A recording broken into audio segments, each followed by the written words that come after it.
Bismillahirrahmanirrahim. My dear student, Assalamu alaikum. Today we are going to study about Hazrat Usman, the third Caliph of Islam.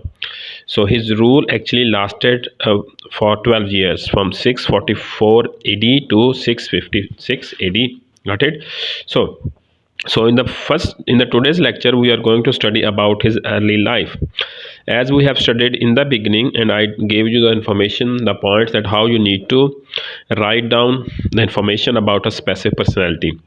We have divided the life of the different personality in three parts: life before Islam, and life with the Prophet, and then life after the Prophet, peace be upon him.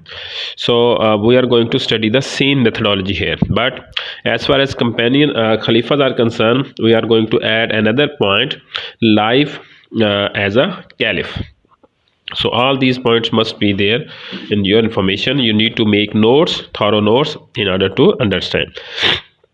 Let's start studying his life before Islam. The third Caliph of Islam, Hazrat Usman, he was son of Hazrat Affan. He was born in Makkah. He was 5 years younger than the Holy Prophet, peace be upon him. And the most importantly, he was from the Umayyad tribe of the Quraysh. The Holy Prophet and Hazrat Usman both had common ancestor at Abd Munaf. So because they are from Quraysh, so that is why Holy Prophet and his family is common at the name of ancestor Abd Munaf. So basically, Hazrat Usman's father was a merchant and one of the richest men among the Quraysh. So that is why Hazrat Usman, actually, he was also a man of knowledge and learning. His father taught him how to read and write. So he became also a learned person, and he started his business activities. So he also led a very chaste life.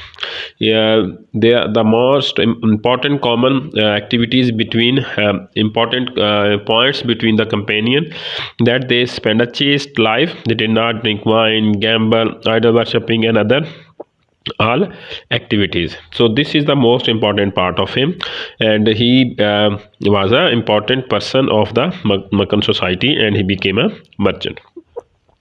So he was also known as Abu Amr before the Islam. So he was the first among Umayyad to become a Muslim. So this is how, when he came in the interaction with the Holy Prophet, peace be upon him, he was the first Umayyad who became a Muslim.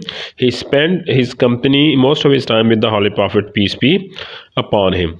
And his father and his family members used to torture him, used to persecute him to leave Islam, but he never denounced his faith. So because of these efforts and other efforts, Holy Prophet gave him a specific title, that he is going to enter in paradise. So he is from the 10 blessed companion, which has been mentioned by the Holy Prophet, peace be upon him. So within the Makkah, Holy Prophet actually gave him his second daughter, Hazrat Ruqayyah, in marriage. So this is how he came in the family of the Holy Prophet, peace be upon him, that when he became the son-in-law of the Holy Prophet, peace be upon him.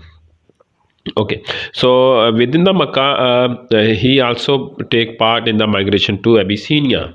So first batch actually went to Abyssinia under his leadership, and Hazrat Ruqayyah was with him at that time. So he spent time over there, then he came back to Arab. So when Hazrat Ruqayyah died, actually Holy Prophet gave his third daughter, her Kulsum, to Hazrat Usman. So this happened after the battle of Badr in the second year of Hijrah. After that, actually, people started to call him the Zun Nurain, the possessor of the two light. So when he migrated from Makkah to Medina, he started his business, and his business started to flourish, and he became a rich merchant. So because of this, his quality, he used to spend money on different people all the time: poor, needy, widows, orphans, and so other things. So he became famous within the Medina as Ghani.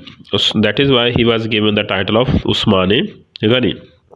and actually he also took part in all battle except battle of Badr, because in battle of Badr his wife Hazrat Ruqayya, she was sick, so that is why Holy Prophet did not take him with him. He was instructed by the Holy Prophet to take care of Hazrat Ruqayya. So and the most importantly, he also donated in each and every time whenever Holy Prophet, peace be upon him, called upon for the donations. In the battle of Tabuk you have studied about him, and in the same way actually he also purchased a well for the need of water for the inhabitants of Medina, and also actually he gave money to expand the Masjid Nabawi. So because of all these activities, Holy Prophet actually was happy with him, and Holy Prophet said about him, Ma zarara Usman, that Usman will never be affected by anything if he don't do any good deed after this, but for sure he will enter in paradise. So this is his life with the Holy Prophet, peace be upon him. So he was also important part of the all the caliph, he was with Hazrat Abu Bakr Siddiq from the beginning, and he was become the part of the consulting body Majlis Shura in the time of Hazrat Umar. So actually he was with the both Hazrat Umar and Hazrat Abu Bakr Siddiq. So he played an active role in order to strengthen Islam, in order to help the people. So there are many verses and very important event about him, about the character, about the nature of Hazrat Usman, that he spent enough money of him on the other people.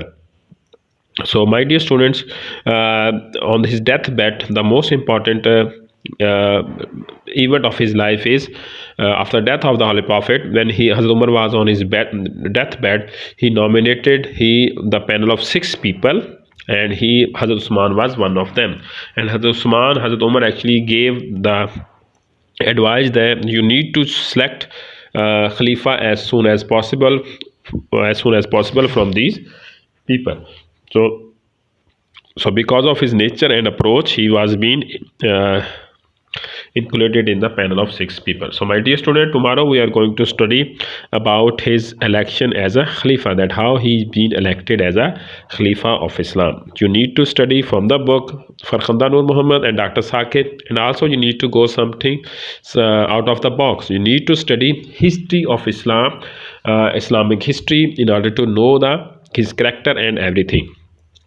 So basically the time of Hazrat Usman and Hazrat Ali, it is a very crucial time in the in Islamic history. So you must have maximum amount of information, because there are many important events took place, and you need to have the clear information about those topics. If you don't read from the different books and the different sources, it would be difficult for you to write down the answer in a proper way. So I recommend you to study more than the books. You need to study other sources as well.